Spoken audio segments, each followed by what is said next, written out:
ഓണസദ്യ പൂർണ്ണമാവണമെങ്കിൽ സദ്യയുടെ കൂട്ടത്തിൽ തൊട്ടുകൂട്ടാൻ ഇലത്തുമ്പത്ത് ദാ ഈ ഒരു ഐറ്റം കൂടി വേണം കേട്ടോ.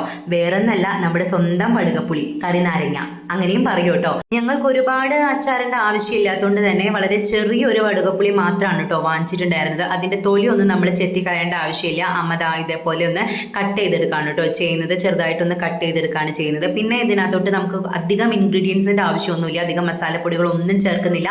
ഇതാണ് കേട്ടോ ഇതിന്റെ ആ ഒരു രുചി എന്ന് പറയുന്നത്. അപ്പോൾ ഒരു 3-4 പച്ചമുളക് കൂടി കട്ട് ചെയ്തിട്ടിട്ടുണ്ട്.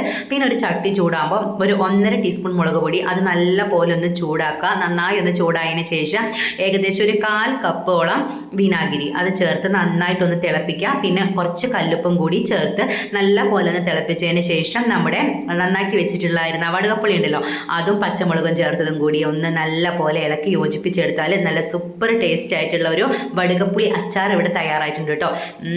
എന്താ ടേസ്റ്റ് എന്നറിയോ, പൊളി.